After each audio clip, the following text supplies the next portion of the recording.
Okay, you should be ready to go.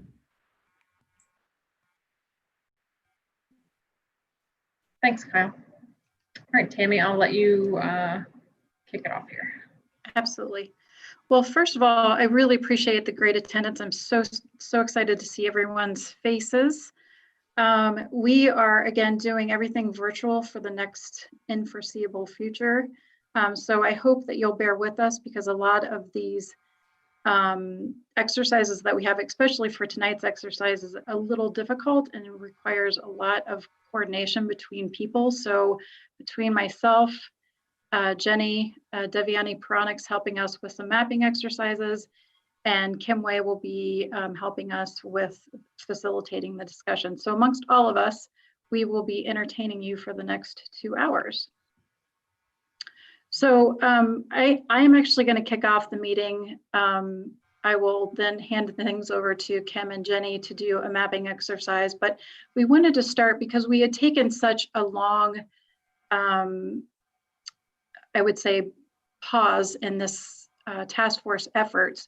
We wanted to revisit some of the objectives of the task force and just kind of take a step back and look at how our first couple of meetings have went, where we're going with this group, and what we hope to accomplish with the group.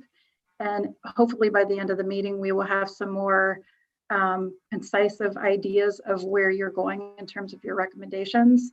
So to do that, I've put together a brief presentation that I'll pull up here in just a second. I'll share my screen with you. But again, the idea is just to share the intent of this group and kind of recap some of the discussion points that we had in the early months of the year. As everyone knows, that then concluded with the Heritage Ohio visit in the beginning of March. And then again, we took a brief pause based on some safety concerns for the COVID virus. And we've just recently reconvened. So I really appreciate you coming, and more importantly, being active participants in the process. And I hope that we will resolve some of your questions today. So I'm going to go ahead and pull up my presentation. It sounds a little more formal than it actually needs to be, but I like having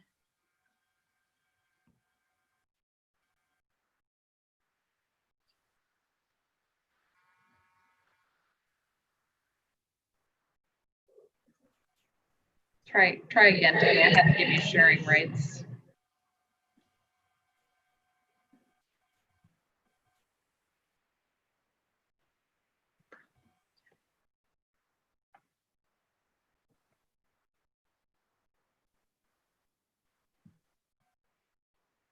Oh, I see. I'm sorry.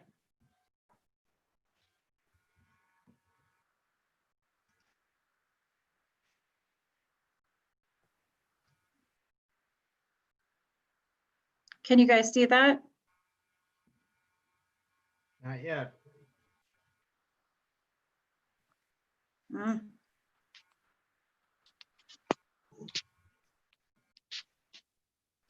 I'm doing this on my phone. Should it be better if I just do it on my laptop? Is there I would more? think, Be able to see the maps better, I think. yeah. Okay, Great. I'll try to do that. I'll keep it on the phone while in the meantime, but I'm guessing I'm missing some features. Oh no, I can see it. There you are. Yeah, it looks good. Okay. Are you seeing the full, the slide and the full screen? No, just the presentation. Oh, yeah. Yeah, you're not in, yeah, there it is. Go. Success. So I guess this would be the time that we would formally acknowledge Kim Wei as the chair of the Historic District Task Force. We had briefly talked about this at the last meeting, and council has since appointed Kim to this position. So he'll be helping us with not only this meeting, but future meetings. So congratulations, Kim. Thanks. I think I have a co-chair too, don't I? Congrats. You do. Yes, Kathy will be the co-chair. I'm sorry. Yes. Yeah. And she will be filling in for you if need be. Great. Thank you for mentioning that. So again, just to take a step back and talk about the background of the task force, it's been a couple months. I just wanted to talk about why we're here, what we think our expectations are going to be from the group, and just some tentative timeframes that we might be looking at. City Council actually appointed the task force in the latter part of 2019. They had explicitly appointed yourselves as representatives from various groups that are interested in the historic district, with the idea that recommendations from this group would actually come from the task force. It wouldn't be a staff-driven recommendation, but it would actually be from the task force members themselves. We actually started our meetings in the early part of the latter part of January of 2020. We had meetings up until the beginning of March, and again, we took a brief pause during a couple of months, and we have just recently reconvened in July. So if you haven't been active up until this point, your timing is perfect. We have all of the information online as to all the meetings that we've had up until this point, including the Heritage Ohio summary. So what our expectations are from this point further, we are meeting on a bi-weekly basis every Tuesday, 4 to 6. We have tentatively scheduled the next 3 meetings up until mid-September, and we will extend that time frame if needed. If you all decide that you need more information or we can supply more information to you, we will provide any type of materials that you need to further the cause. Again, this is a little formal, but the purpose of the task force is basically to revisit an area plan that was specific to the historic district, and appropriately enough called a historic district area plan that was originally adopted in 2007. That area plan was then incorporated into the Bridge Street plan, and what council has since determined is based on the development patterns that we're experiencing in Bridge Street, that might not be conducive to a historic district. So they've asked this group to reconsider whether a specific area plan for the historic district is appropriate. And if so, what other types of recommendations would you have for the historic district to make sure that the intent and scale and just general characteristics of future development is appropriate for our historic district.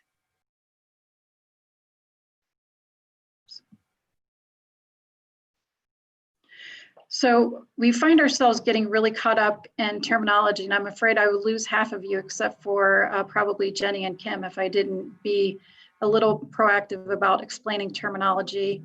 I think most of you are familiar with the terms, but if I'm ever saying anything that's confusing to you, please ask. But essentially what an area plan is, we're looking at a past area plan for the historic district. It's called a special area plan, and how special area plans correlate with something that you might be more familiar with is a community plan. The City of Dublin has always been very proactive about adopting community plans. Our most recent one, at least up until this point, is 2013. And the primary differences between a special area plan and a community plan is the level of detail. A community plan is holistic. It looks at a community. It looks at a lot of different characteristics: fiscal health, infrastructure needs, land use patterns, so forth and so on for an entire community. And it forecasts what you want to do for your entire community. Special area plans take that a step further, and they look at a geographical area and they say, why is this area different than all other parts of the city?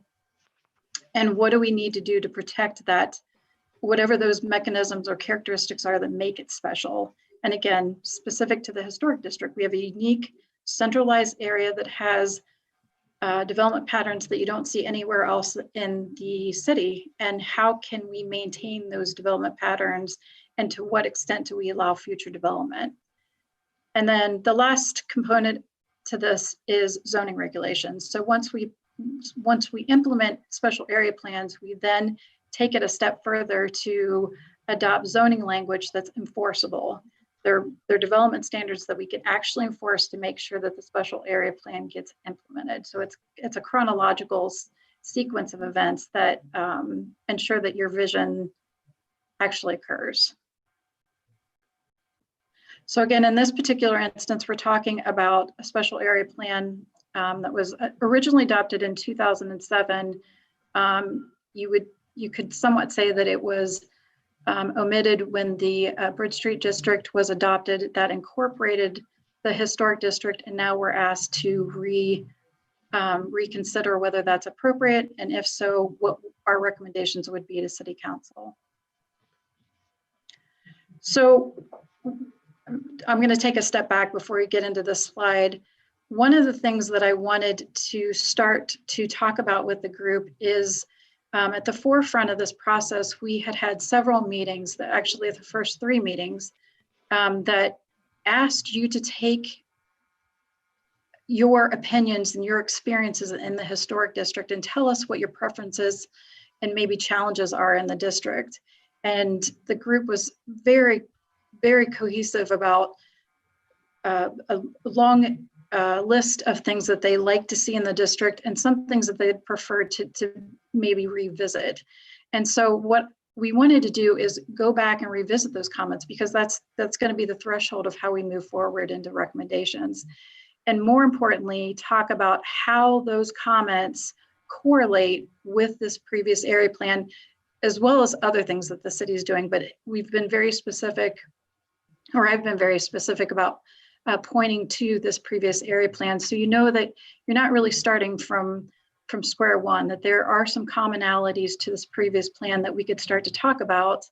And again, we can revisit other efforts.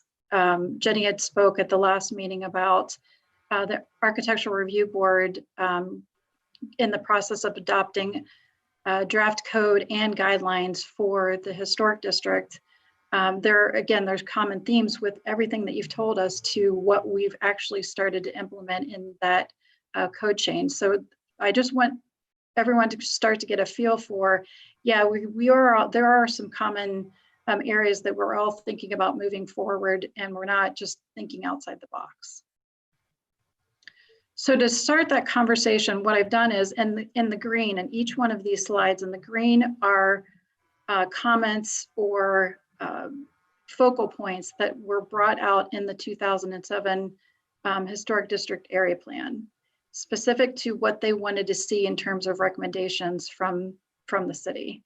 And so what I did was I went back and I took those comments and I correlated them with comments that this task force has made so we can start to find those common themes.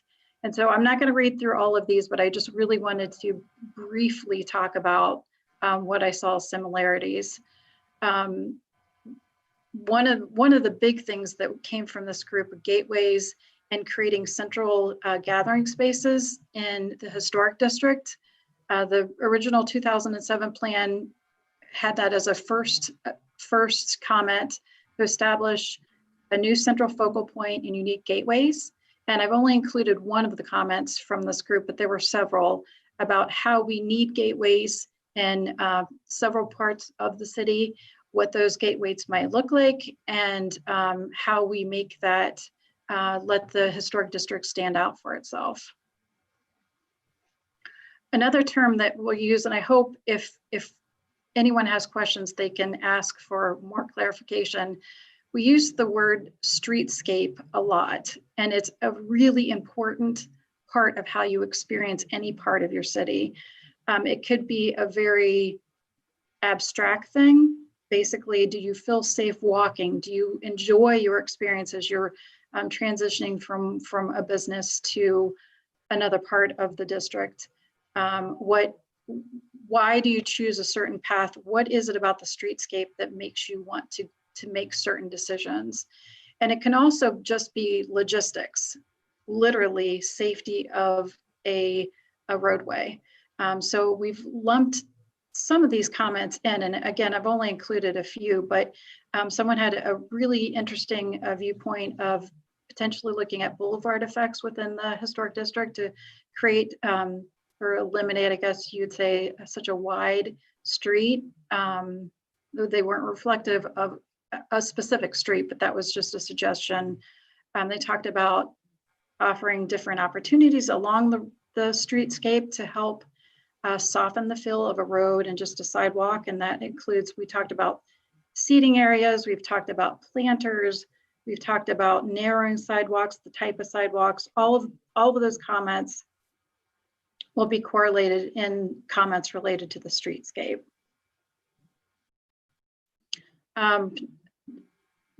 In 2007, this was a really good comment from the original group, and they were talking about not just safety. Safety is always a concern of any parts of your cities, but they specifically talked about safety as it relates to vehicular and pedestrian traffic interrelating to one another, which I thought was really interesting. And to no surprise, there have been a lot of comments in this group about roundabouts, specifically to the roundabout at 161 in Riverside, and how honestly it's intimidating to many. The speed traffics are excessive. It doesn't warrant a lot of pedestrian traffic. So again, you kind of get that sense of where there's conflicts with vehicular traffic and pedestrian traffic. The previous plan also talked about, I love this idea of shared parking. Parking's always an issue in historic districts. Well, yes, historic districts. They're usually a topic of consideration in most parts of the city, but the historic districts can be equally challenging because of limited space.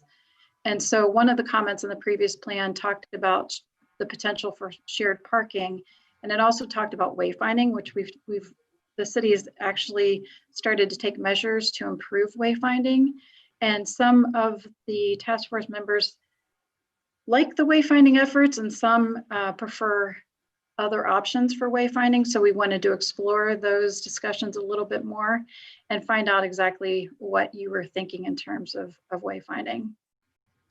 In both instances, there was support for mixed use, which is very encouraging. That's really important to historic districts, just to get that kind of continual movement and pedestrian activity during all times of the day, not just during peak hours.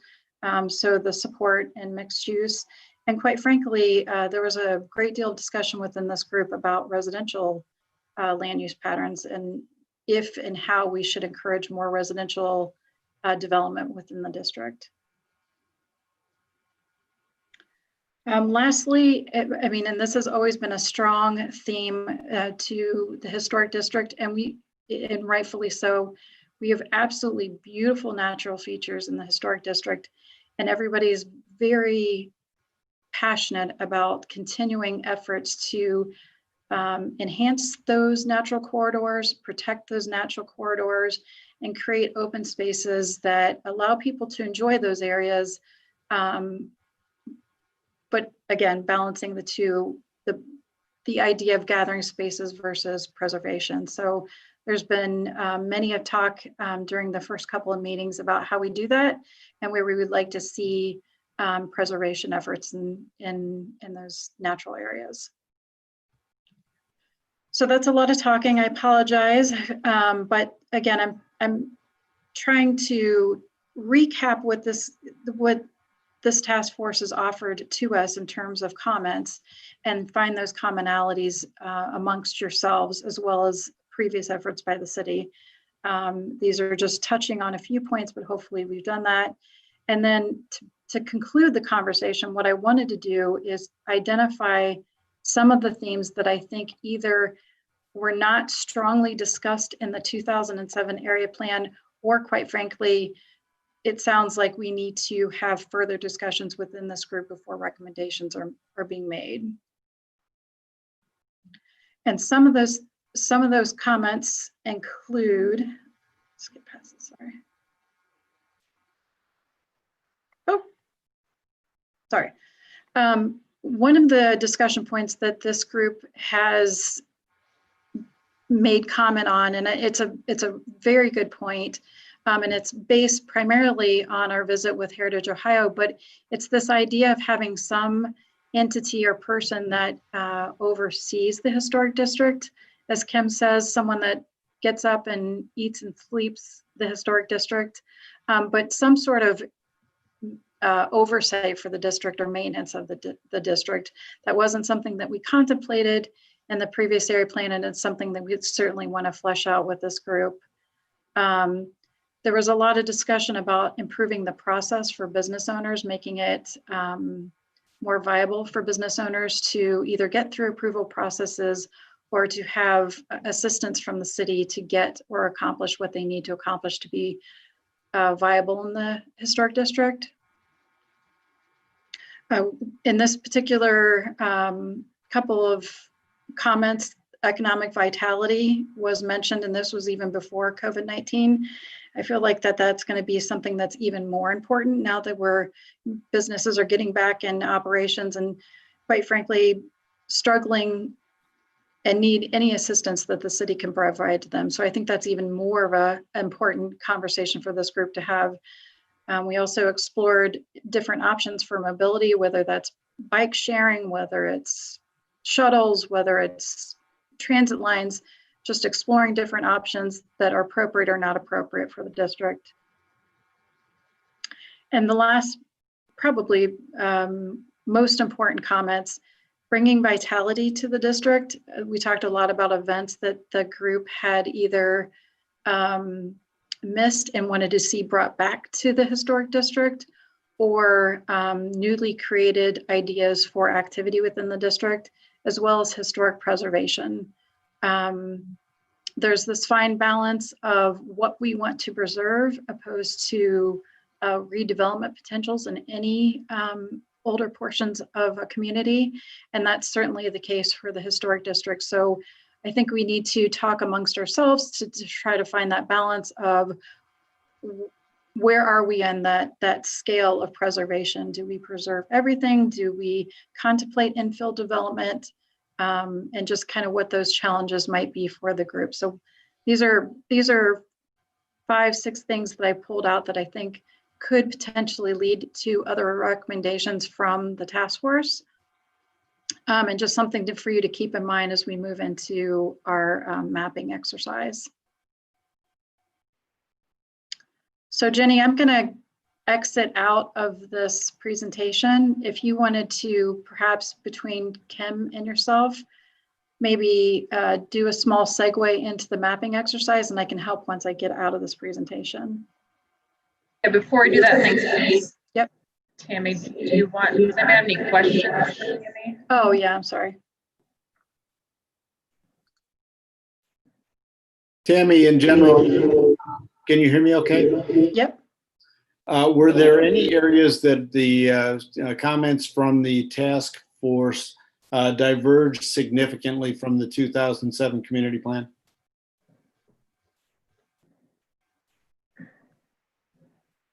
I wouldn't say strong divergence, no. I can't think of anything no is the answer.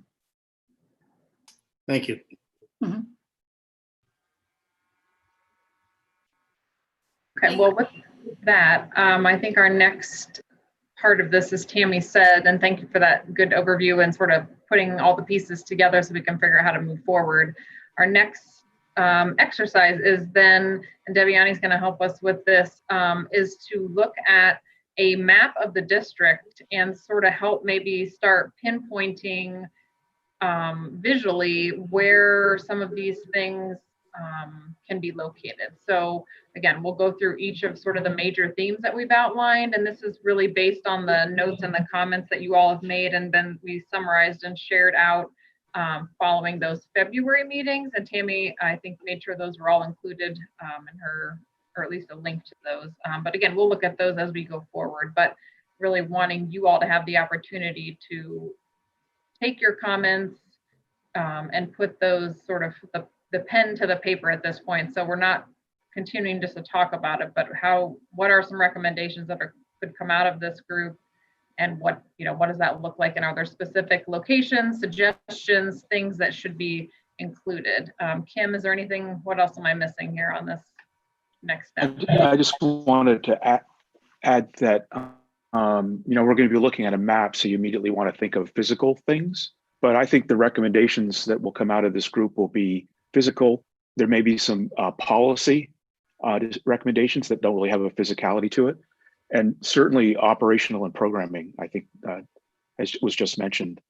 So as you think about the map, just don't think about it as a physical thing, but maybe like we talked about events, if you have ideas about where events should occur, like we want to map that, or a policy related to parking, we would want to put that on the map. So think of it kind of in those three different areas.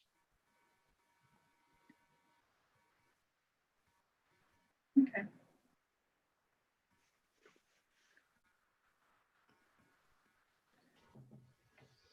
So like the way we're gonna go through this, as I said, is sort of theme based. And again, the yellow sort of target in the middle is High Street, north and south, and then Bridge Street, east and west, so our sort of main thoroughfares. You can obviously see the river and the bridge across, as well as then the location of the new pedestrian bridge on the northern side. And then the purple is the current boundary of the architecture review district. So again, based on the themes that we're talking about, then you'll see on the left-hand side, there is sort of a designated color and symbol that go with each of the topics. So based on our conversation, we'll then sort of pinpoint those if they can be on the map. If not, then we'll just use those, as Kim said, sort of the policy direction notes moving forward. And again, I think also be thinking about if there's things that can't be answered today and you want more information. I think we talked about that at the end of our last session, was we are intending to have parks and open space as well as engineering come to one of our subsequent meetings, and any other city staff or other group that you think would be helpful to have help inform you when making these recommendations ultimately. So I think, again, if questions come out of today that we can't answer and we need more information, then we'll definitely make sure that those are provided to them ahead of time so they can help answer them to the best of their ability, but also make sure you have that information. So with that, I think the first area that we were going to try to talk through with everyone, and again, given that we have a big group, we'll have to sort of figure out how the conversation's flowing and making sure we're hearing everybody, and maybe I'll rely on Kim and Tammy to help navigate that too. But really want to talk about the streetscape traffic wayfinding and concerns and comments that have been raised by the group related to that. So again, I think some of the biggest things we've talked about are those streetscape things, which Tammy mentioned and explained, benches, landscaping, gateways, those types of features. Are there opportunities within the district where we could be looking at where you all would either like to see some areas improved, examples of areas where you really like the feel of that as you're either walking around or driving through? Again, traffic concerns and areas that we should be looking at, providing comments to. Same with the wayfinding. Really wanting to understand where you all feel are some good examples or some opportunities here.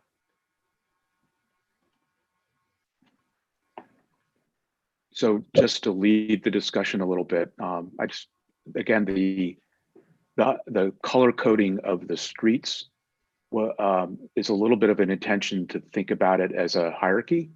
So High Street and Bridge Street are in my mind, the key kind of commercial streets, if you will, although they transition to residential on South High. But those are kind of the two kind of key streets in terms of character and quality, and that people really kind of interface between the buildings and the uses in the street.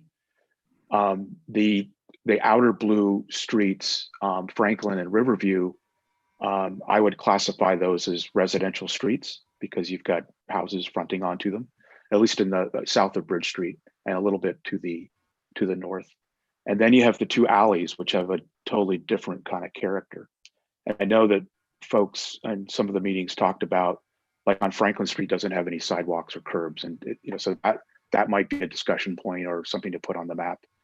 And High Street, I think, is pretty much improved to the north of Bridge Street, and to the south it has the much more historic vibe with the narrower brick sidewalk and the tree lawns and And I think the comments there were just, that's a great environment. People really enjoy it, but it may need some love and attention in terms of leveling bricks and just making it a safer environment. So those are the types of things that I think we'd like to start to capture in the discussion. Anybody want to dive in? I'll jump Yeah, in so- if I may, with respect to what you just finished saying, Kim. South High Street needs to be far more pedestrian friendly than it is right now. The brick sidewalks are not in good shape in many areas. They took all those trees out, and I think one of the things that's been discussed along the way was the moving of the utilities along South High Street to off South High Street and maybe in the alley immediately to the west. And I forget the name of that alley off the top of my head. Those things would all stand to make South High Street, I think, a little more pedestrian friendly and maybe lead to some more foot traffic in the area. Hey, I'd like to, this is Alan Suter. I'd like to kind of follow on to that a little bit, Clay. Absolutely agree with all of those things. No, just as a general comment though, living here, we back up to that alley, which is called Mill Lane. And what we see are a lot of the people that come down, even now during the pandemic, the people that come down and go to Jenny's or Johnson's or Starbucks or anything like that, tend to stroll through all the streets in the area, including Mill Lane. And, one of the big improvements to High Street is the relocation of the utilities, but they're going to put them on the alley, which is essentially going to turn, basically move the problem. It's going to make the alley very unattractive for people. So I would strongly encourage the city to just go ahead and bite the bullet and bury the utilities in the historic district. It's a huge improvement to the overall look and feel of the whole district to do something like that. They're doing bits and pieces of it here and there. On Franklin, they're going to be burying the utilities, as far as I know, and then moving them off of High Street. But we should just get rid of them throughout the district. That's a great recommendation. But so you definitely support moving them off of High Street, and then ideally putting them underground, as opposed to on poles. Absolutely. I think that on the South High Street, it's a tremendous improvement that will really, open that up. I mean, people like it the way it was. I think when we heard a huge outcry when the trees were removed because of the power lines, because people like that quaint tree-lined street.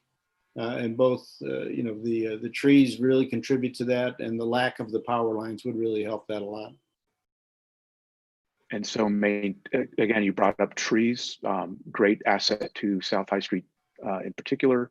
So that could be somewhat wrapped up into a recommendation about the components of the streetscape that we would want to see preserved and enhanced. And right, Kim, that's already underway. I mean, they're building what they call tree boxes underneath the street to allow for route expansion. That's what all the construction right now is.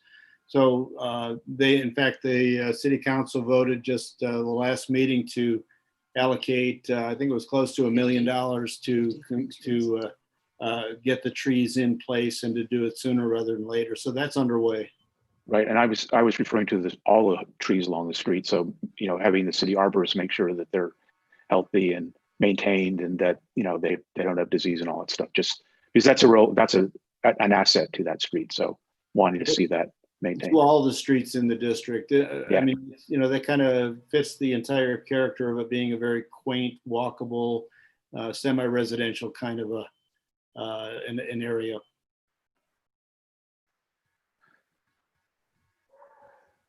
This is Carol Mattoon, and I was going to suggest, I was doing a little research last night, cities that are expanding their sidewalks because of COVID-19. And I was thinking maybe when they take out those trees, just put in all brick or expand the sidewalk so there's no grass, so that so there's more walkable space. Carol, that's a really good point. And I was thinking the same thing recently, because when you go north of Bridge Street, I think it's all brick, right, all the way out to the curb, or at least in the new parts. One of the things about the quaintness of South High is the narrower brick and the tree lawn. So you would like to see more space for pedestrians, widen the sidewalk all the way out, and put the trees into some kind of a tree container. Exactly. Yeah. Kind of like when you see movies of Brooklyn and they have the wide sidewalks and then there's a tree and maybe something surrounding the tree, but that's it, so that Okay. they can spread out a little bit. Great. And I noticed when we took that tour in Old Dublin that we were all kind of single file. So it was narrow then, and we weren't, like, COVID was in the back of our mind. So, and if we really want people downtown looking and walking, we'll give them, and if we hopefully get more crowds, we'll need more space. So that was it. Thanks. Agree with that. And to kind of add to that discussion, so there's our existing historic streetlights. I noticed that there are some highway Cobra heads too, but those would go away probably with the utility lines. Those lights are different than the lights to the north of Bridge Street. And I guess the question is everybody happy with a change in character? I think the ones north of High Street are quite large and they may be more appropriate for that area, but they might overwhelm South High Street. So any thoughts about that? Kim, I'll chime in again at the risk of monopolizing this. The lighting in the south, and I don't really know about the north, was changed out to LEDs a couple of years ago, and what they put in place were glaringly bright LEDs, and that was although it may have made the extremely bright downtown, it really didn't do much for attractiveness to the area. So a more appropriate and better lighting for the south side at least would be absolutely appropriate. I don't know what it looks like on the north side. I've never really paid attention. They're the new city standard, so you should check them out. We will. Kim, just to talk on that point for a second, not to be out of line, but is there something that we could do maybe potentially with the light fixture itself, even if our requirements were to recommend LED lighting, is there something that we could maybe minimize the glare of the lighting with the fixture itself? What do you think about that?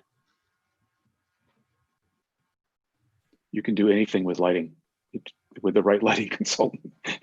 So I was hoping you would say that. Yeah.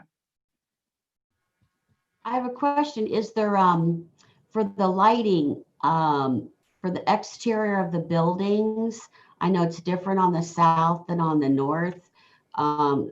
It might also help if you have some criteria for exterior lighting on the building.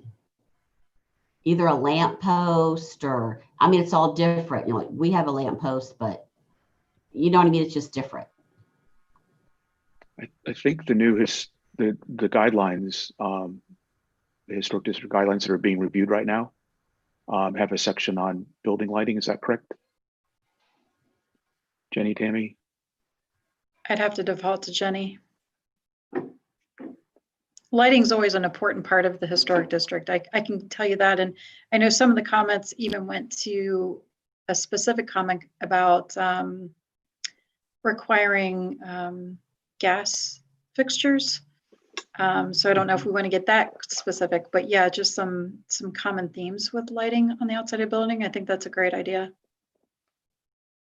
Jenny, can you address the question about the current code and guidelines?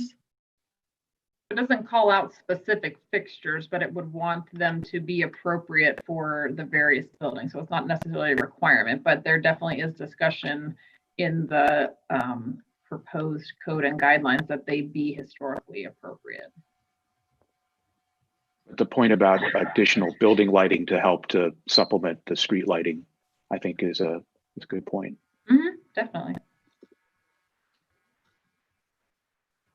This is Ed Ostrowski. The lighting we have now is, correct me if I'm wrong, but the city puts up seasonal pennants and such on that lighting, or is that something we used to do that we don't?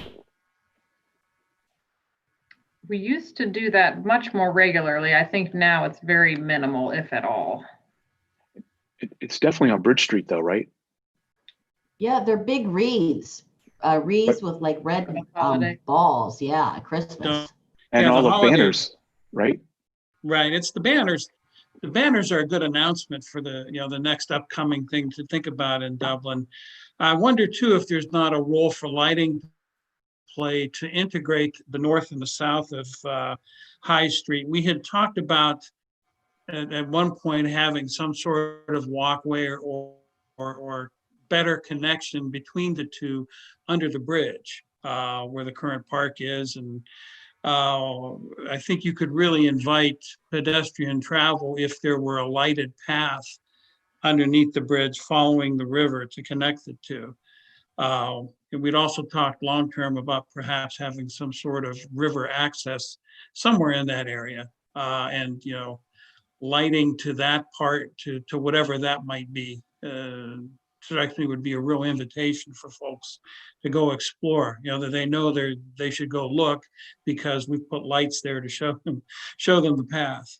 There you have it. That's a great point, and hold that because I think we want to focus a little bit more on the whole park edge.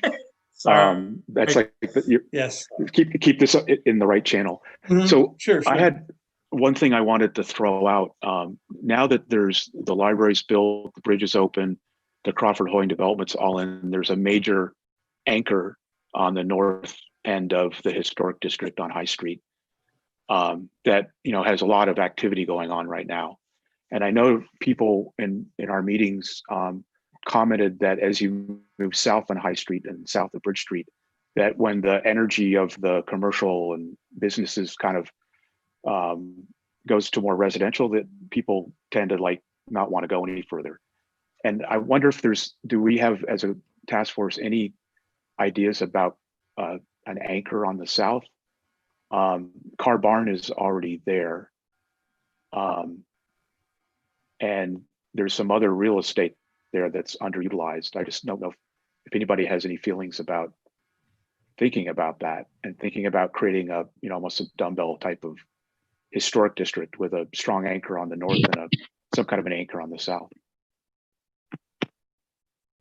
Just as a reaction to that, Kim, I think the South does have a different feel, and I think a comprehensive understanding of what the attributes are of the South Side would go a long way towards creating an attractiveness to it. And what we see a lot of people doing here on the South Side is they as I said, they get their ice cream, their coffee, or whatever. Or they just walk down the street and they sit on the benches that are there or on the front door stoops of some of the houses and buildings, just kind of, exhale a little bit and relax. So I think in terms of lighting, in terms of streetscape and sidewalk width, in terms of seating and all those kinds of things, I'm not sure you actually need to have an anchor on the South Side. It's the whole area could effectively be the anchor. It could be the place that people come to just kind of relax a little bit. Maybe a small place for small music, events, that sort of thing. Yeah, I remember the Car Barn having events, but I haven't seen that in a while. But I guess it might have been a kid thing, and my kids have gotten older, so there wasn't the impetus to visit. Hi, this is Kathy.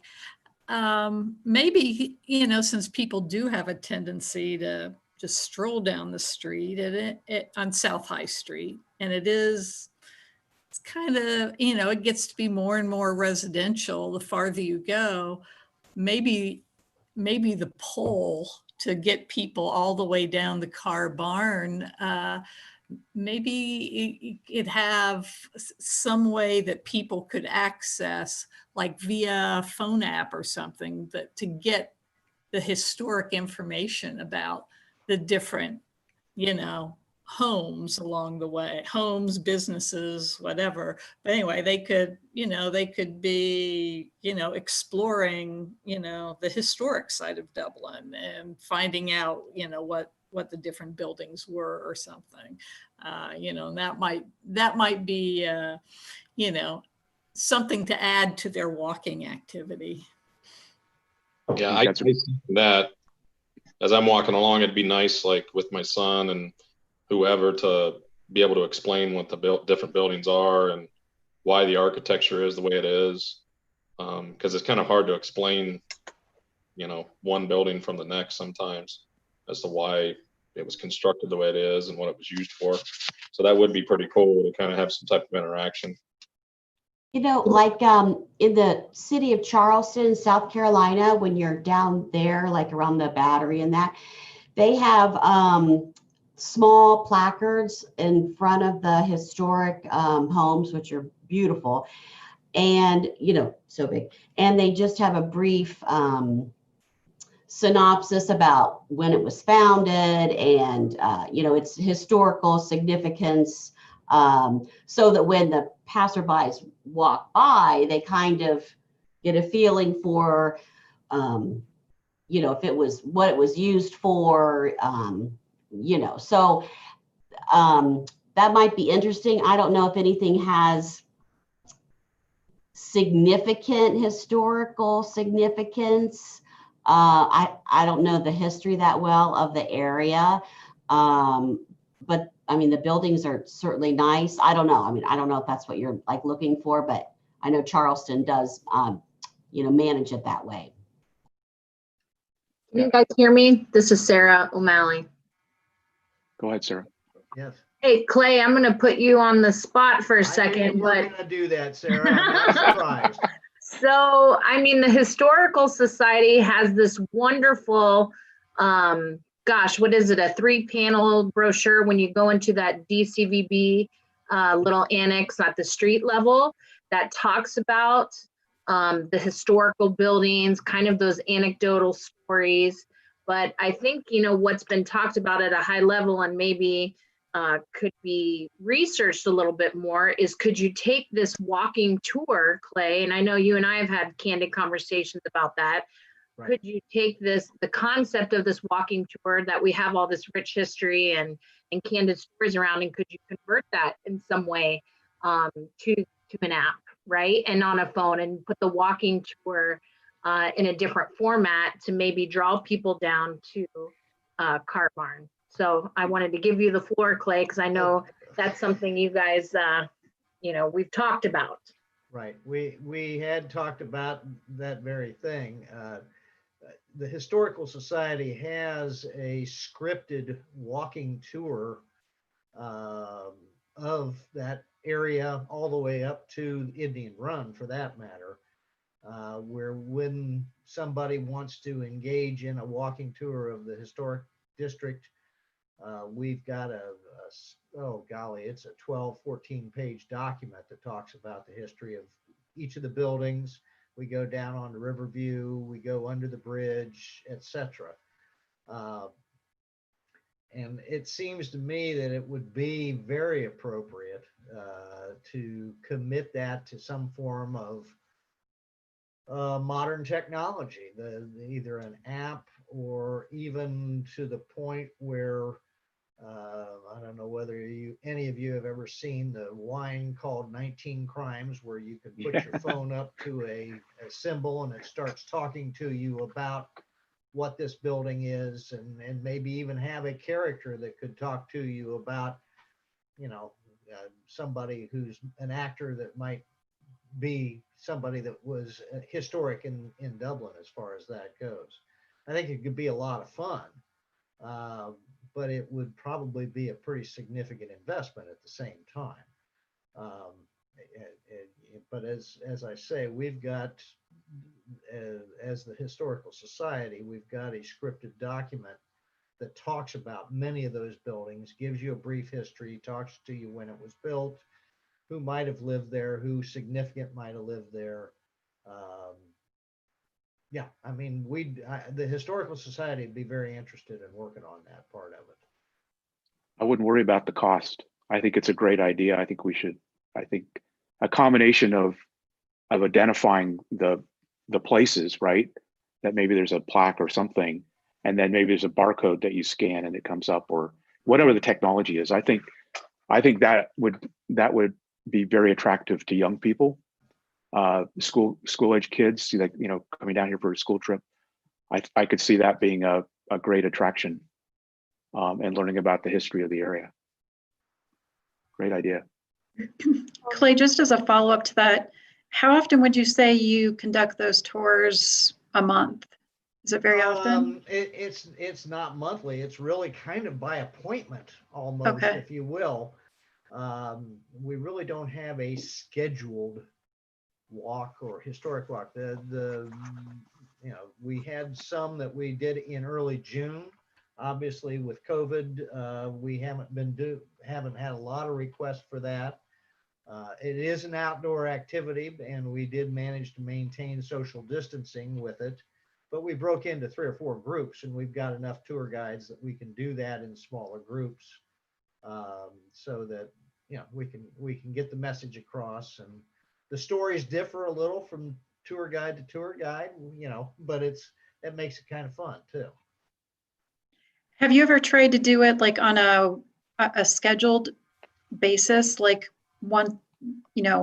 every Friday night at 6 o'clock if you want to join? Have we ever done that? I have only been involved with the structure of the Historical Society for a brief while. I don't know whether they ever had that as a scheduled thing. I'd have to talk to some of my predecessor board members to get an answer for that question. But certainly, the schedule, the volunteers to carry out that schedule is the biggest issue. Understood. Whoops. Go ahead, Carol. I was going to say that I really like that app idea. And the other day I used the Go Dublin app. So we already have an app to fill a pothole. And you can click on there. I think it was recreation, then parks. And it has this tiny little map that really is difficult to read. So I thought if you connected that with, I'm not very tech savvy, but GPS, so that people could, your phone would tell you where you were at and you could learn the history or determine where parking spaces were or find the nearest park. I think that app is a great idea. Excellent. I do have a question. One of the meetings, somebody had mentioned doing something, and Kim, you were talking about anchors, but something like a pocket park where it could be music or a performance venue, like in where the building at 55 South High is, with a large parking lot there. Mm-hmm. Is that something, obviously it would require some serious investment by the city. Is that something that we should be advocating for, or? I think it's absolutely, it would fall under our open space discussion, but I think we could probably move into that. We were hoping we could map, people talked a lot about additional gathering spaces. And I thought it would be good to map where the existing spaces and where potential new spaces might be. So there's one, Debiani, that is an opportunity. We were talking about this the other day, and that when there's events, where do they happen? And historically they've happened behind like Starbucks. But now there's some new spaces like the new plaza between the Pearl and the Avenue. There's the plaza that's part of the library. And so there's emerging new spaces, but those are to the north. But as you move south along High Street, there's there's the corner of Bridge and High, that's another space.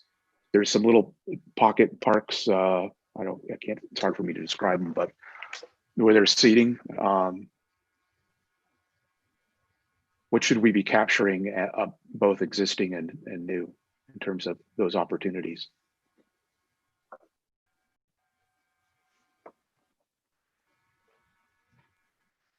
I was going to agree with Alan. I was going to suggest that too, that parking spot, just kind of blah. And if you enhanced it with seating spaces and maybe more planters, so then if you did have an event, it would look a little more inviting. But then typically when there wasn't an event, it would just be used for parking.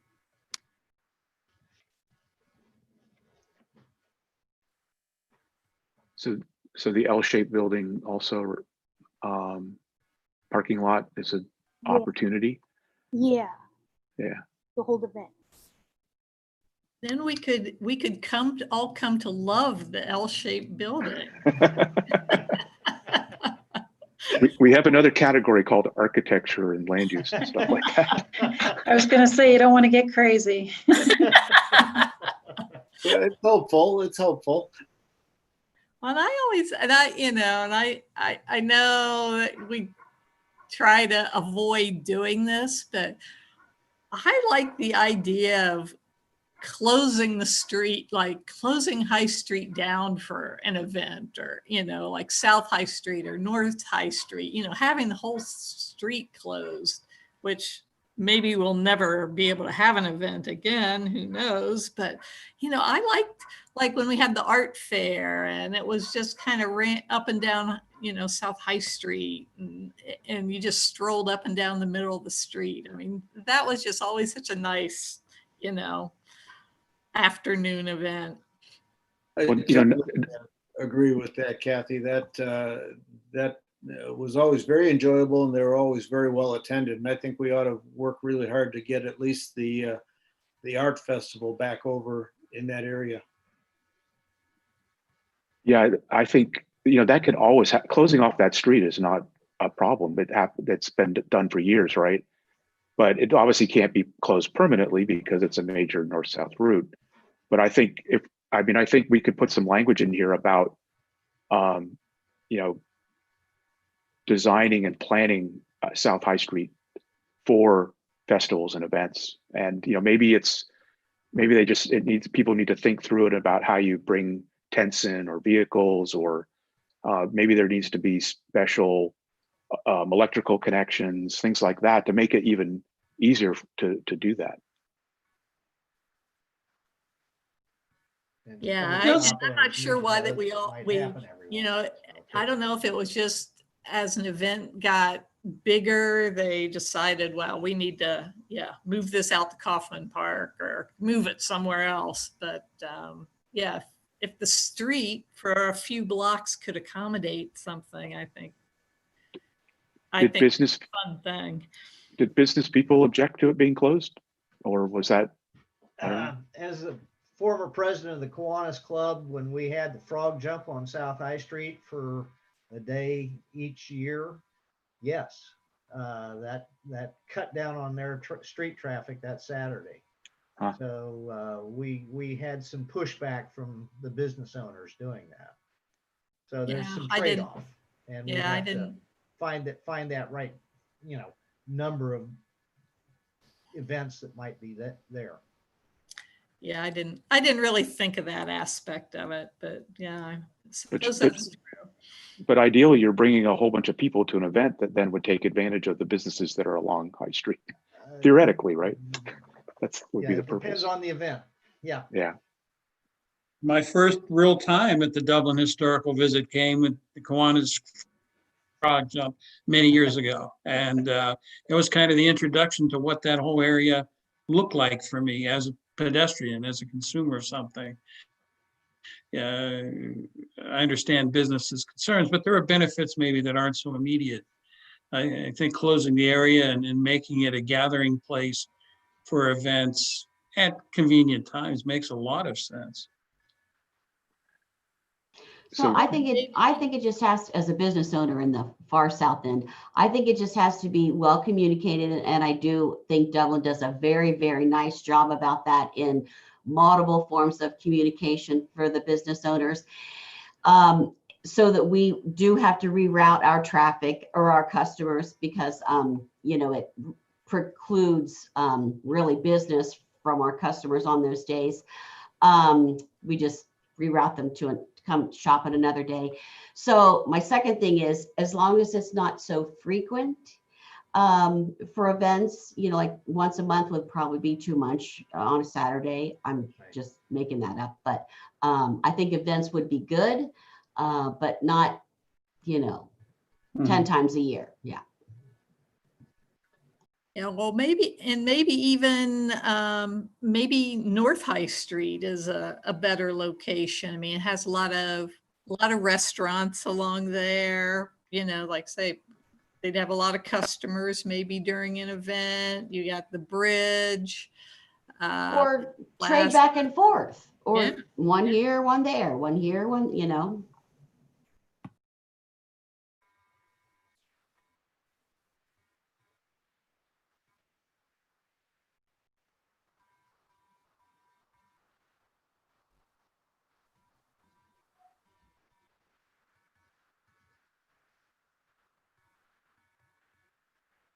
Kim, do you think you're ready to move on to the next discussion point, or do we want to talk about this a bit further? Kim, you're muted. sorry, my dogs were barking. Thank you. That's the new word of the century is you're on mute.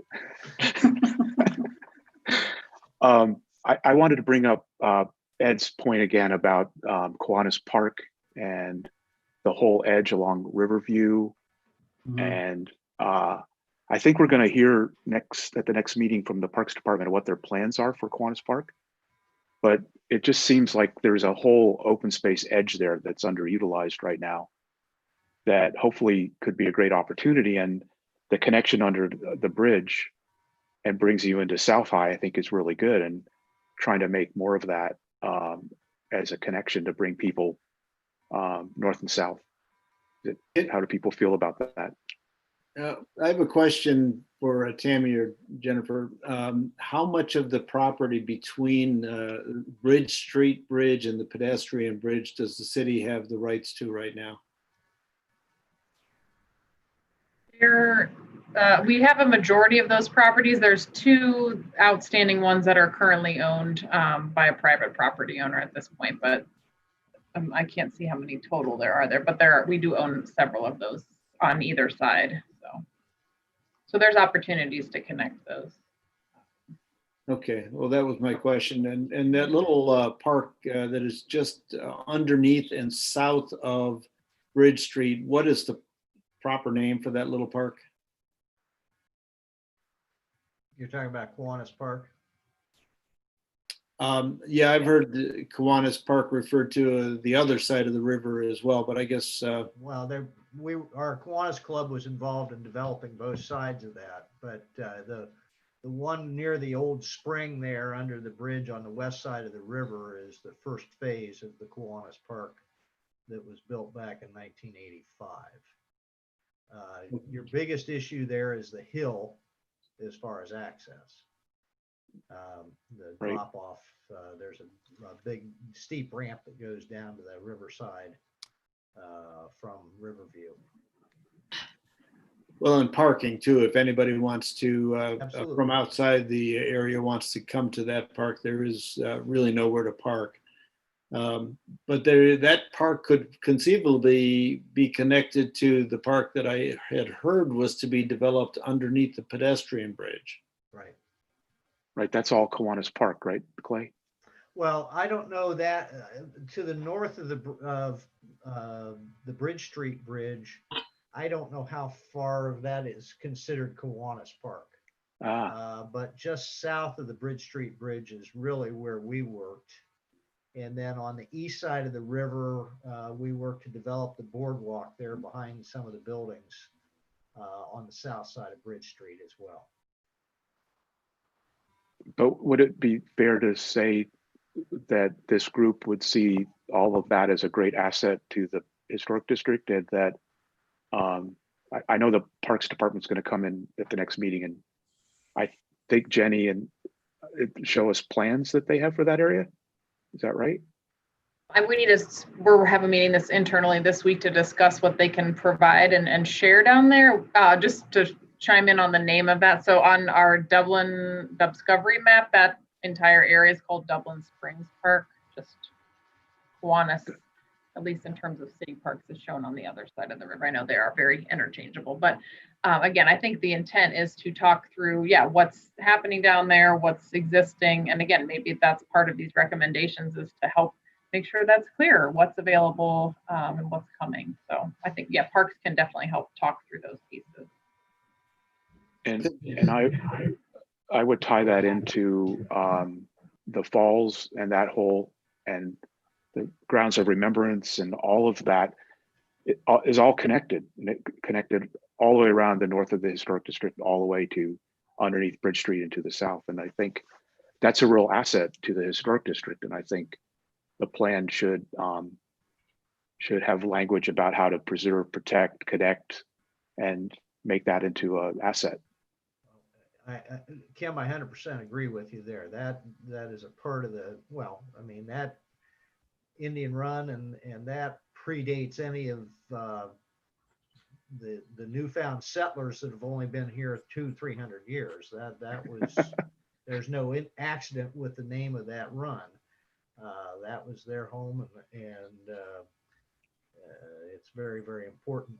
Indian Run is very, very important part of this preservation. Yes. The connectivity, but the whole Riverside is too. Right. Yeah, and I think it might, like, these ARB review boundaries, the magenta line. I mean, I'd like to see those expanded to include the Indian Run Falls and that whole area, so that the ARB would have review over all that falls area. And I think it does include it some until the line comes from the track. It doesn't include where the falls actually are, and right. Just there west of the baseball field. Yeah, we need some kind of format to, remember there was a proposal when they put in the library to extend the road all the way across that. And we need some kind of mechanism to prevent that kind of thing from happening. I think preservation of the Falls Park and enhancement of the other parks should be a top priority for this task force. Absolutely. Yeah, I agree. Absolutely. Great. Yep.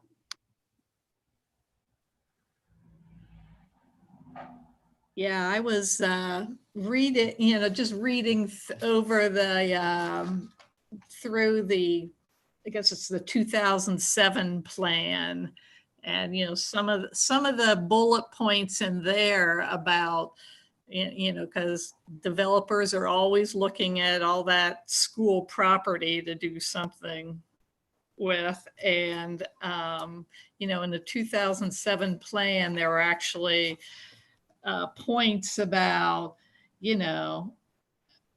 adaptive reuse for high-end residential condos overlooking the ravine and the river. And if that's talking about our Indian Run ravine, it's like I want to strike those kind of things out of the area plan, because I don't want high-end condos overlooking the ravine. Yeah, that's a unique piece of property to be so close to the downtown Dublin area. And, you know, you put high end, and if I remember right, Kathy, they were even talking about 3 or 4 story condos along the edge of the school property there overlooking the ravine. That would effectively destroy that asset. And once that's done, it's done. And I'm sure there's going to be tremendous development pressure to do exactly that kind of thing. So we need to make sure that that's addressed. Yep, yep. So the new guidelines change the ability to build apartments in the district or hotels. I think those are the 2 things. So if anything was built, it would be like single family or townhouses, or help me with the density, Jenny or Tammy, but it's not, the new guidelines, which are, again, are still being reviewed, really limit the amount of development. So this is a really good segue, because I think we wanted to do land use next, right? I just have one comment to make about, yeah, the new guidelines. And I don't know if it was a ARB meeting I was listening to, or if it was one of, you know, our task force meetings, but it was this sort of conversation. And, you know, when the subject of development came up, it was like, well, if this cool project comes along, we'll just pull it out, we'll just change the zoning, we'll just pull it out of the historic district. And so that kind of seemed to me that mindset is, you know, going to bring about the destruction of the historic district. I mean, if we want to preserve the feel of the district and the scale of the district, I think we kind of need to make a commitment to hold fast to the historic boundaries, you know, not just, you know, because somebody with a lot of money comes along, say, well, we'll just change the zoning in this quadrant, and so you can do whatever you want. You know, we kind of, you know, as the city, we need to make a commitment to say, we're going to stick with this historic, you know, boundaries, and, you know, live with these guidelines. Yeah, absolutely. At least one of the city council members, and they're no longer on council, by the way, but I remember during the library debate, they made the comment that let's not let zoning get in the way of a good idea, which is, to your point, Kathy, yeah, that it didn't matter what the guidelines said, it didn't matter what zoning said. They decided they were going to do this, and they did it. And we do have to somehow put a stop to that. I agree. So there's 2 issues related to that. One is the potential future development of the school site. If the school, for some reason, decided that they wanted to move the middle school, and I guess you could say the elementary school, although, you know, maybe one of those could stay. There's nothing that limits anybody from developing it right now, because it's zoned for residential development or commercial development. Help me, Jenny and Tammy. So in the 2007 plan, as you all noticed, shows housing on it, I think, as I remember. So the question is, what does this task force want to recommend? I think the preservation of Indian Run and protection of that could be one line item, if you will, right? And maybe it even sets parameters and distance and all of that. But I don't know. I'm hearing people say you don't want to see the school site developed. And who says it? I'm not sure it will ever be developed, right? It might always be a school. I don't think people are saying not to develop the school site if they should decide to sell it. I think they're just saying to make sure to protect and preserve the park. And maybe that means setbacks, appropriate setbacks, or buffering, or some sort of thing like that. But it's the park that is a critical asset. Does everybody agree with that statement? Yeah, I mean, I don't disagree. I don't disagree with, development that might happen. I'm just saying, if it's in the historic district, it should follow the historic guideline for like the scale. Exactly. Yeah. Got it. Perfect. Well said. Okay. Tammy, did you have a couple maps you wanted to pull up? The ownership map? Do we want to show those, or? I'm not quite sure. Hi, there's my face.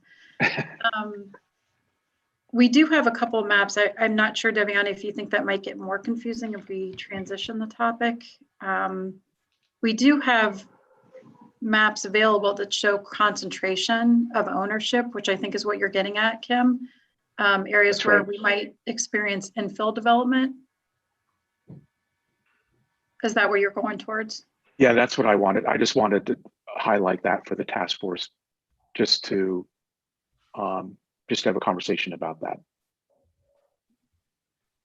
But if we can't pull them up, then we could always table that for another. If you don't mind, I'd like to keep going, and perhaps we'll save that for even the next discussion with the presenters.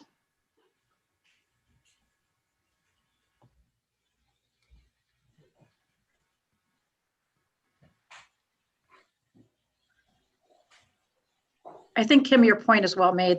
I mean, I think one of the things that we're experiencing in the district is something that we haven't experienced before, and that's the potential for redevelopment. It's stronger now than it has been in previous years.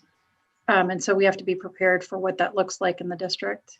Does that adequately cover what you think? Well, yeah, and I think, well, Kathy just said it, is that any new development has to follow the guidelines, and as long as it does, then that's okay. ARB is really committed to that as part of their review. They really wanted to make sure that the new code and the guideline, or the updated code and the updated guidelines, really reflect that what they're seeing and the challenges that they're facing, that it does exactly what you're saying, that is it's there to help them hold that line in an appropriate way. So that's good. That's good that this conversation is reinforcing that point. Can I ask a question? What is the magenta line? Because I know that there's like historic transition, and like a lot of that purple line is encompassing the historic transition zone. So the magenta is the outline, the boundary of the architectural review district, which is the historic district. So it follows property lines, but there is different zoning classifications within that boundary. So there is public, historic transition, historic core, historic residential, historic south. So when the comment was made, it needs to follow historic zoning. There's different requirements based on, again, the uses and on individual properties. Yep. So there's a significant difference between historic and historic transition. From what I remember, like when I reviewed those a while ago. So, I mean, again, it's more of a level of degrees, I guess. Historic core is more commercial, again, in terms of uses and building design and layout. Historic residential is again, looking at a much smaller scale residential component to that. So it runs the gamut. Historic transition, there is not a significant amount of historic transition within that ARB boundary. Most of it is on the outside. Yeah, and I think the park is historic public, right? Yes, the school site as well as several of those park areas are public, yes. So how does that play into what this team is trying to do? Like if that's historic public, I haven't reviewed the zoning documents on that, but if somebody wanted to develop on historic public land, what does that? It is pretty limited. So if this, let's again say the school property wanted, they had an interest to redevelop, they ultimately would have to rezone probably, unless they were building other school or institutional or public uses. So the public is again really intended for that sort of institutional character, but that's what the purpose of this group is, to help define do we want it to stay that in terms of the future land use? Would we want to see other, again, increased setbacks along the river? I thought that was a really great point that was made, that yes, we could accommodate development on this site, but we want it to be appropriately located and sensitive to those natural features. So I think that's a great point. So things like that are really helpful in guiding council and staff and ARB.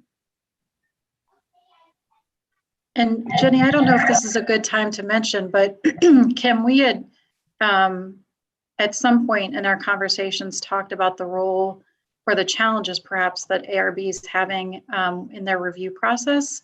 And does that potentially warrant a discussion between the task force and the ARB about what, how they, being ARB, see their challenges in reviewing these projects? There might be some insight for the task force.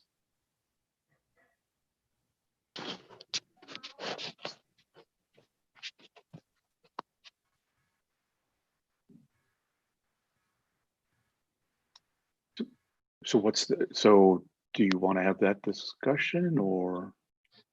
No, I guess, I mean, I guess I'm just asking to either plant the seed, or if there are strong opinions about it. Again, we're leading into upcoming meetings where we're hosting some speakers to address some of the questions that this group is having. And I would just throw it out there that the ARB could be one of those discussion.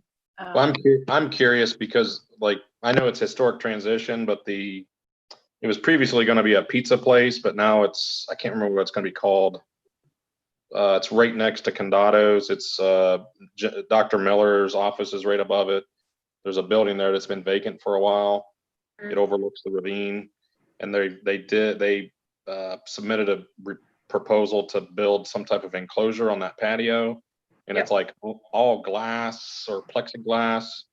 Personally, it looks horrible. I didn't get notified, or I didn't see the notification for the ARB, but it somehow made it through that, and I don't really understand because it doesn't really jive with the area. Like what Three Palms Pizzeria had proposed before looks really good, blends with the building well. This glass structure doesn't. And then also the thing that's behind Brazen Head, I can't remember what it's called. It's like a co-working co-hatch. Mm-hmm. That, like, how is ARB approving these types of designs and buildings, like, without, is it just because there's no, like what you mentioned, there's no they don't really have a good guidance or understanding what the community wants? Or well, again, they're going with what the current zoning code and the guidelines would permit them to do, and they're weighing all those parts, and as well as public comment and input, along the way for that. So again, given that at least, I mean, they could then answer, I guess, maybe that, like Tammy said, maybe that's a good opportunity to talk through the challenges that they're facing, and what their perspective is. They review that in great detail, and again, they are appointed by council to carry out the responsibilities and the review for these. So again, I think that's maybe where Tammy was going, was this would be a good opportunity maybe to talk to them. So yeah. I'm curious how they allow some variances. In other areas, they're really, really strict. Mm-hmm. And the code allows for that. I mean, again, not every situation is exactly the same, but again, the point is, how does it all fit together? Again, it's a piece of the puzzle. And it does seem, weigh all those factors.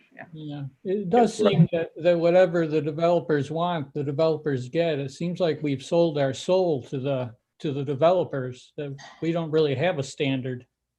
Whatever they want, they get.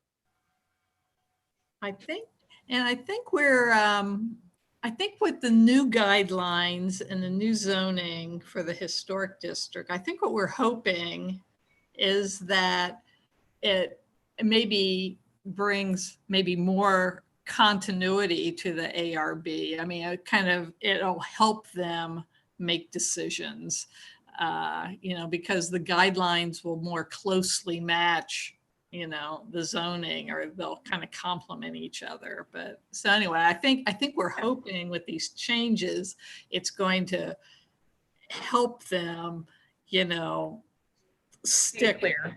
to the guidelines. Yeah. No, that's a So- great point. The continuity part, Kathy, that's a great point. And again, it's hard too, because we've had, the turnover of board members due to either their term limits or whatever circumstances. So again, it's 5 people that haven't worked together now working together. So, I mean, we have a very cohesive group at this point. So again, it's not always the same people that are on the board, year after year. So there is definitely, and it's a democracy. So there's, everyone has their professional and personal opinions and how that all fits together. So it's really weighing all those pieces. But I agree, the code and the guidelines update are really meant to help provide that continuity. So does the task force think it would be helpful to have somebody from ARB come in and just give us an overview of the new guidelines and their thoughts and hopes and goals? Or is everybody following the process closely enough that we don't need to do that? I think that's what Tammy was asking. Do we need to have some kind of an interface? Thoughts?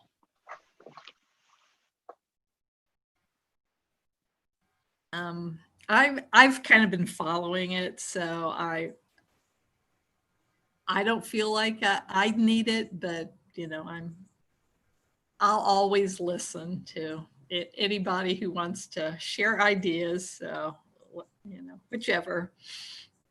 Garrick, what do you're sensing some uneasiness with what's being developed?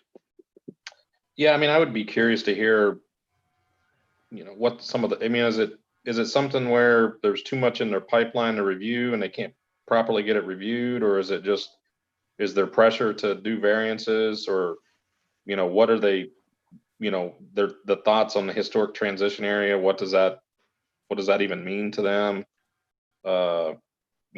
Some of the very historic core areas, like what I would like to hear their thoughts on how they understand the zoning and what they consider when they take, when they do variances, and then what they need from us. I think would be helpful if there's some type of output from this group that could provide better guidance. Then that would be good.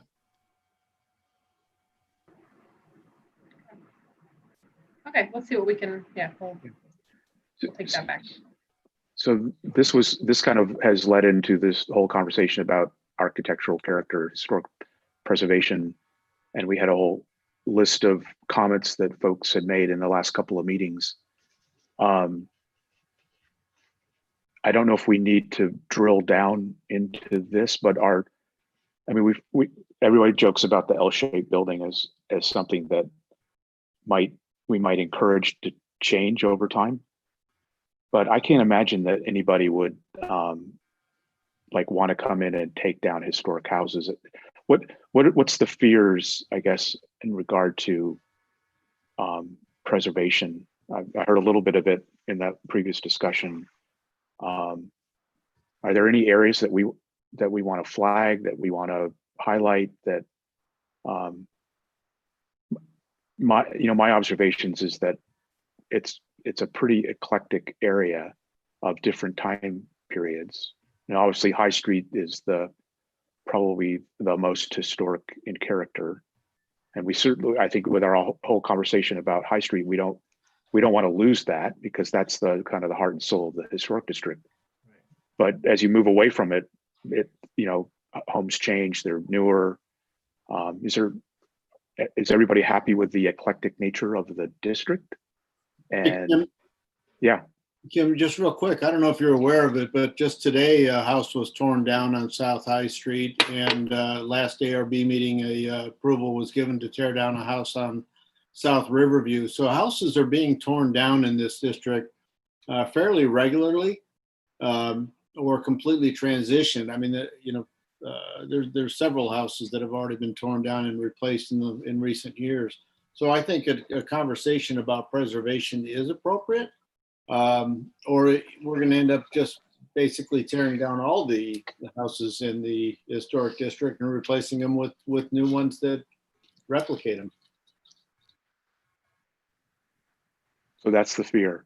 So what would the No, task it's force reality. Like I or said, the reality? Yeah. they tore a house down today. It was, it was not very attractive and it had been chopped up, and there were lots of good reasons for tearing it down. But just literally today, another house in the historic district got torn down. Was it one that was historic in age, or was it something more contemporary? It was a house that was built around a log cabin, and Oh my gosh! yeah, and eventually turned into a duplex over time. And it was, not at Probably this the point, it 60s. was not very attractive, but and it was in terrible shape.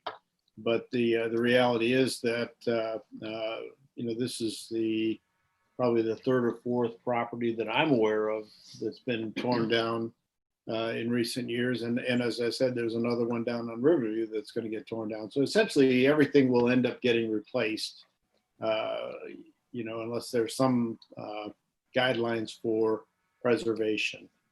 Well, if houses were on the registry, that would be one way to protect them. But I don't know if I'd have that information. Are there any historic properties that are actually on the state register? There are several that are listed individually. I'd have to look at the list to know exactly which ones. There are some that are just part of the larger, Dublin South National Register District, but there are some that are individually listed. The two that Alan is referring to, ARB did review those and approve those for demolition. So is that something that this task force wants to weigh into in terms of an extra layer of scrutiny, or is the process the process? I've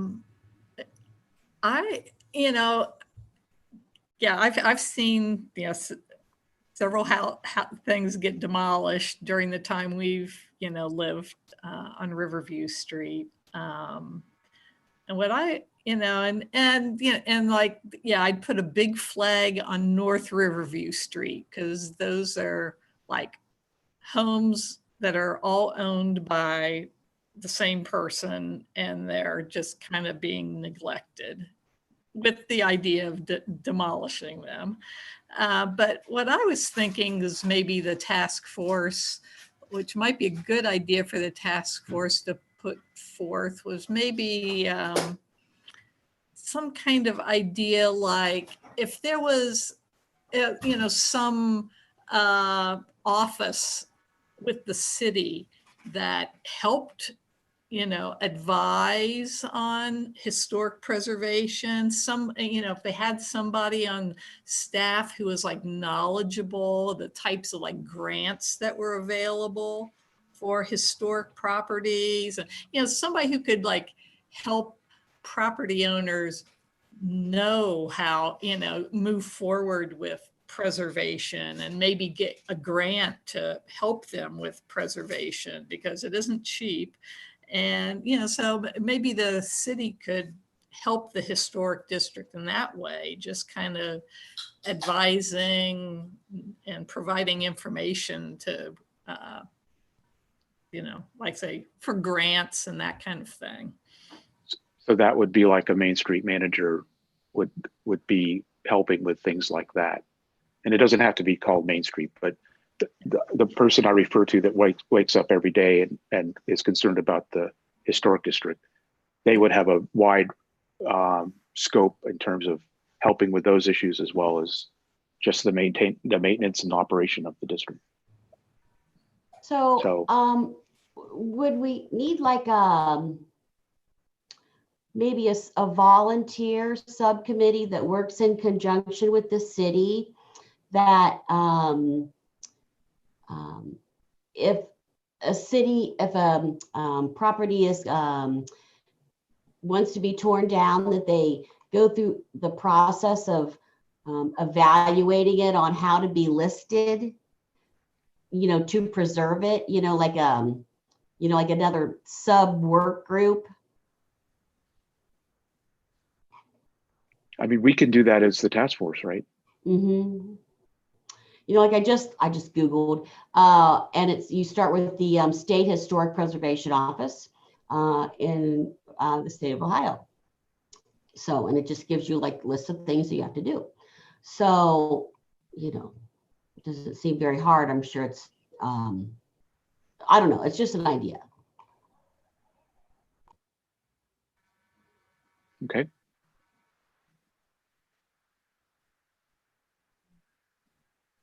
So any other thoughts around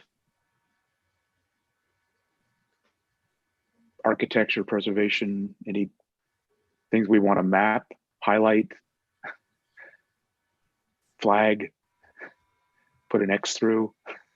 L-shaped building.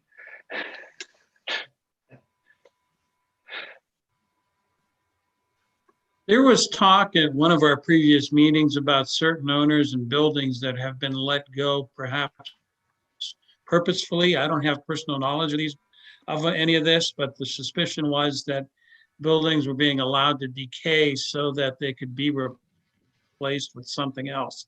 There were some business owners, I believe, that were stuck next to properties that were degrading, that were causing problems, if only because they smelled bad. I don't know anything about that area, but given that it was talked about, you know, do we need to be mindful of that as this task force does its work. And that could certainly be a recommendation about ensuring that historic buildings are not allowed to deteriorate. And again, having some mechanism to do that. Yeah, I'm looking at that note right here from the notes that we took way back when. Good point. And we are working on that, but again, I think reinforcing that from the task force is a good point. I mean, that's definitely an initiative that we're taking on citywide, is property maintenance, in particular for properties that are, for lack of a better word, abandoned, and how do those either be maintained more properly, or, you know, and the enforcement mechanism to make that happen. So that's a good point, and something definitely on our radar. But the task force recommendation of that would be beneficial as well. So should we flag those properties along Riverview that I think somebody mentioned as an area of concern? Well, it's definitely an area of concern, I would say. I mean, just because of development pressure. I mean, they wanted to put a hotel there.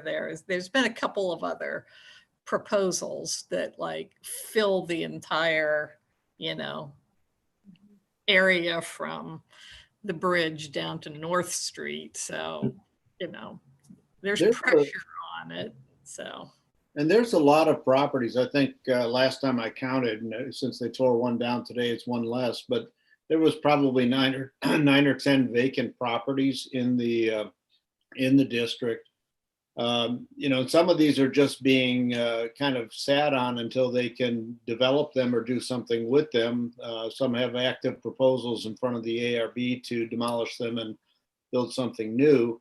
Others are just sitting there. So, you know, I'm not sure what recourse is available to try to encourage some activity on the vacant properties, but you know, there's a very small stock of buildings in this district, and having such a large number of them vacant certainly doesn't make it a more attractive area.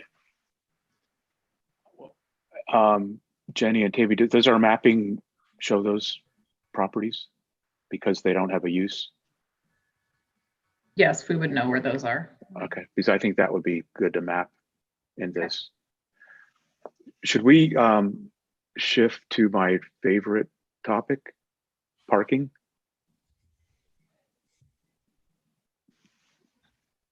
By all means.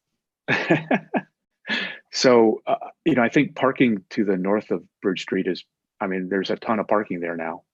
Whether you like it or not, there's a ton of parking. But to go to the south, I think when Dana came in and talked to us, he mentioned the parking lots along Mill Lane, and about the city having looked at ideas about how to improve that parking, better maintain it, better manage it. How do people, and maybe it's also along Blacksmith Lane too. I don't, there's some there too. How do people feel about looking or considering parking as a district resource, and to put it along the alleys, and manage it and design it and treat it, make it look nice and all that, so that there's a pool of parking to serve this historic district to the south?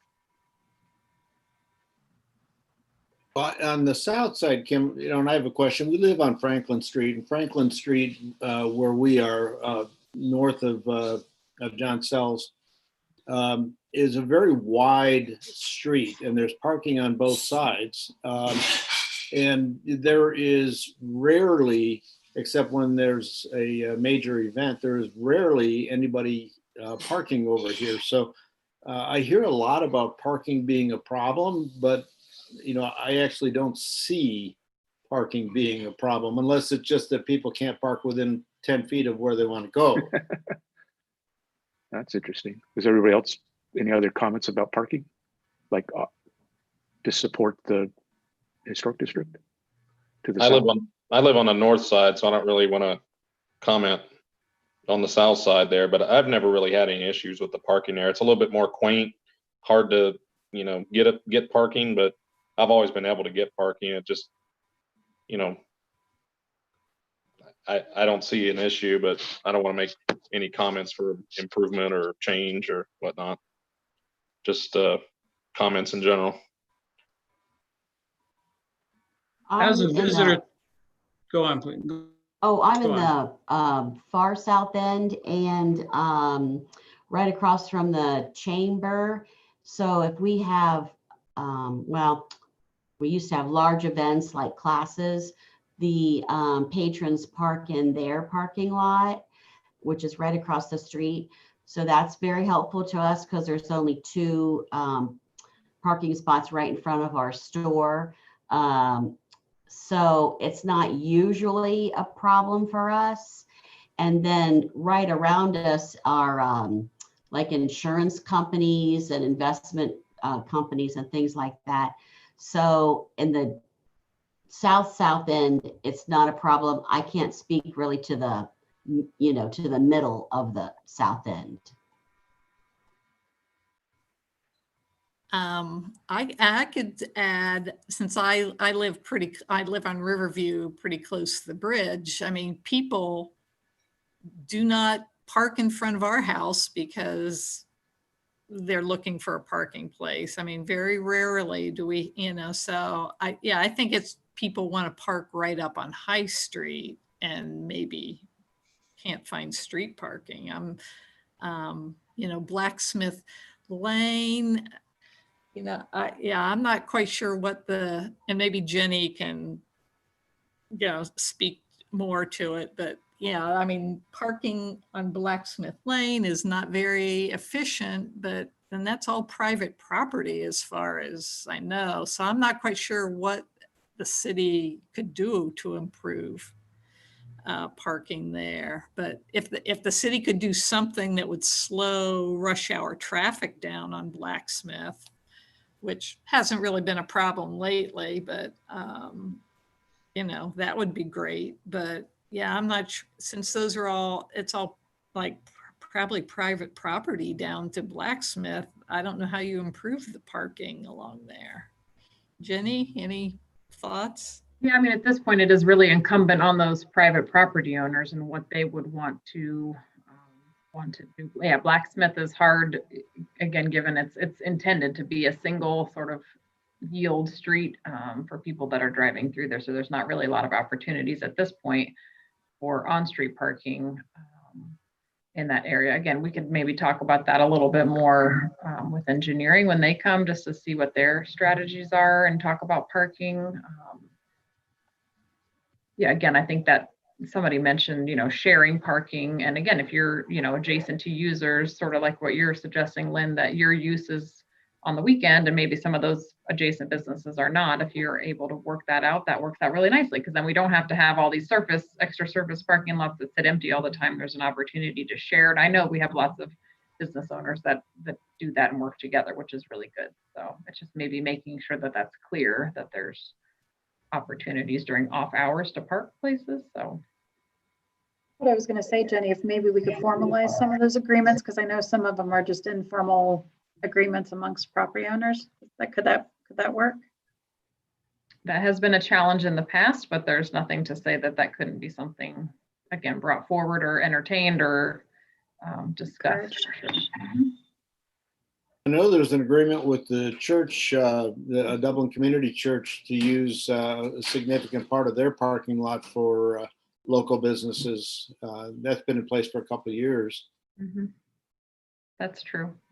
And that's a bunch of parking, so that's good. The upper tier is, yes. The lower tier is. You know, as a visitor to the area, the last thing I'd want to see is development of more parking lots. It's just not the right use for that area. If I want to go to south of 161 into the historic district, I can park at the library and walk. And that's the type of activity I think we want, is people just spending time as opposed to coming into a destination, obtaining something and leaving. You know, I think it would really destroy the aesthetic of the South End if we were to put in, you know, if parking lots or God forbid, some sort of parking deck be put in. To me, it seems adequate. Now, I'm sure I had an office on South High in Alan Staub's building for, I don't know, 6 or 8 years. And, you know, if I didn't have dedicated parking, I might feel differently, you know, when I was going to an office every day there. But for now, you know, there is areas I can walk to, I can ride my bike. You know, more and more people seem to be using other forms of transportation. And that area just begs for that, I think. You know, let's put in some bicycle areas. Good point. Tammy and Jenny said there's a ton of parking studies that have been done. Maybe does everybody have access to those, or the most recent? Maybe it would just be good to surface those. And it sounds like this group at least doesn't have a lot of concerns about parking, which is good. Maybe it's more about where to go and how to find it than necessarily the need for more. It's more of, which is partly the subject matter here, was wayfinding also, was directing to people, direct signs that would direct people to parking. That's what I meant. Thank you. Yeah, so that they don't have to just drive around looking for places. But and then when you find a place to park, then getting out of your car and signage that helps you find where you want to go to. And I think the city has signs already in place that do that. But one of the comments that I heard in one of our discussions was about, should there be more wayfinding signage that's more sympathetic to the historic district and its character. The city has a sign standard now that's used broadly, if I'm correct. But anybody have any thoughts about any kind of different signage for the historic district, other than the signage that we talked about for identifying historic properties and stuff like that?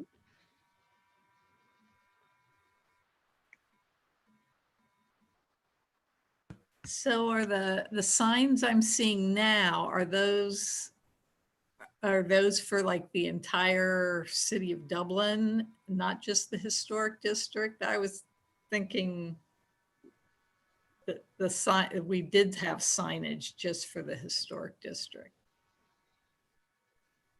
the wayfinding signs. So you're talking about the rectangular ones that are there? The gray ones? Yeah. I'm gonna have to There's go a out for standard a that's citywide. Yeah, there's a standard that's citywide that uses a similar design with then specific information about the areas, you know, to highlight on each sign. So there's not a specific one for the historic district, as I recall. Doesn't the historic district have something with like a circle and a, you know, I don't know. I'll have to go out for a walk and look look around again. I think the Architectural Review Board, they had very specific opinions about how our store sign should look regarding the color and the shape and the size. I remember 13 or so years ago when I was trying to get my sign. So I think, and of course with colors of paint on your buildings and all that. So in keeping with that, I think it should have the same sort of style with the historic districts, you know, thematic style that's different, that sets itself apart. So I think it should be different than the rest of the city. I don't know. That's my thought. Maybe it could be a subset of the city standard that brings in more of the historic district character. Maybe that hasn't been thought of yet. Hey, Tammy, we have 5 minutes left. I think we should probably open up and say what have we not talked about, or what haven't we located on the map that people would like to highlight as a opportunity, issue, problem. No, yes, I agree, Kim. Just if there are any concluding comments about things that you would like to highlight on the map that you prefer or perhaps not prefer. And then when this exercise is completed, what we'll end up doing is compiling a list of all the comments that you gave us, which you guys have done an amazing job, and maybe do a recap at the beginning of the next meeting, if that's okay.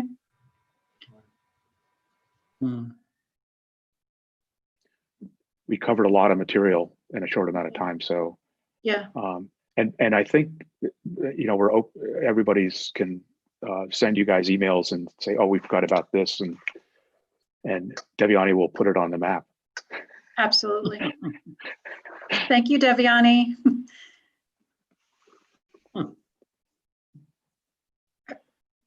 Well, I guess with that being said, we will have this map provided on the website. And if you do have additional comments, if you would just reach out to me, I can keep any type of running comments that you might like to add to this. And then again, we'll make sure that it's visually represented on the map. Kim had mentioned a couple times the next meeting is slated for a couple of speakers that you've asked that we present information from, and that would be from our engineering staff talking about traffic issues and any type of preferred conversation that you'd like to have with them, as well as our Parks and Recs folks. So that will be a lofty meeting. So if you're able to attend, we'd really encourage you to be able to attend. So Kim, I'll first of all, thank you for taking such a great role in this process. It's nice to have your facilitation skills.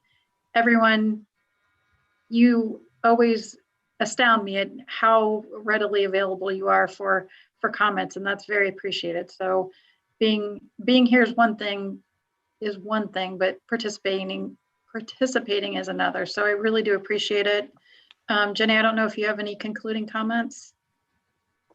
I just agree with what Tammy's saying. This has been a really great conversation and really helpful to us in helping you all solidify your recommendations and how to move forward. So, and again, I think we would anticipate looking at this, using this mapping exercise, you know, further to talk through and again, solidify some of these recommendations. So I guess don't think this is maybe the last time we'll see this, because I think this has been really helpful to understand and pinpoint really specifically what you all are talking about. So thank you for that.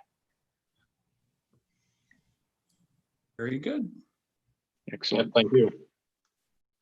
So is that adjourned then, Jenny? We can. I have to. If we're done, then I'll stop the live stream. But you're all welcome to leave the meeting, and then after that, Tammy will send out an invite for the upcoming meeting. So again, thanks to everybody.